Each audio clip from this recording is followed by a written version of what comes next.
तुम्ही जर तुमच्या सेव्हिंग अकाउंटला 10 लाखाच्या वर कॅश डिपॉझिट जर केली तर तुम्हाला इन्कम टॅक्सची नोटीस येऊ शकते. What is 10 lakh cash deposit rule? ज्यामुळे तुम्हाला इन्कम टॅक्सची नोटीस येऊ शकते. According to recent RBI data, saving account and current account deposit हे मागच्या एका क्वार्टरमध्ये 3.7 लाख करोडने वाढलेले आणि त्यामुळेच आरबीआयने 10 लाख रुपये रूल आणलेला आहे. हा नियम काय आहे आणि हा नियम काय सांगतो? हा नियम असं सांगतो, जर का एका आर्थिक वर्षामध्ये तुमच्या सेव्हिंग अकाउंटमध्ये कॅश डिपॉझिट हे 10 लाखाच्या वर असतील तर अशा व्यवहारांची माहिती ही इन्कम टॅक्स विभागाला देण्यात येणार आहे. आणि ही माहिती कोण देणार आहे? तर ही माहिती ही तुमची बँक देणार आहे.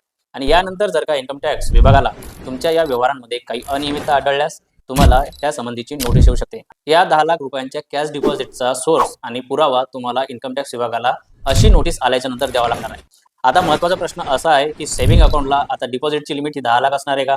अशी कोणती कॅप आता बसणार आहे का? तर नाही. तुमच्या सेव्हिंग अकाउंटला तुम्ही कितीही भरणा करू शकता, किती कॅश डिपॉझिट करू शकता. परंतु जर का अशा कॅश डिपॉझिटचा जर का सोर्स तुमच्याजवळ नसेल किंवा कोणत्याही प्रकारचा ट्रान्झॅक्शनल प्रूफ जर तुमच्याजवळ नसेल तर तुम्हाला इन्कम टॅक्स विभागाची नोटीस येऊ शकते. कारण आता बँक्सला 10 लाख रुपयावरील कॅश डिपॉझिटची माहिती ही इन्कम टॅक्स डिपार्टमेंटला द्यावी लागणार आहे. त्यामुळे जर का व्यवहारांमध्ये अशी काही अनियमितता आढळल्यास तुम्हाला अशा प्रकारची नोटीस येऊ शकते.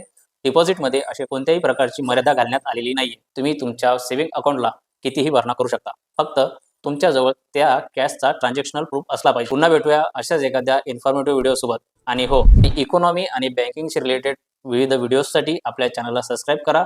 या व्हिडिओला लाईक आणि शेअर करा. धन्यवाद.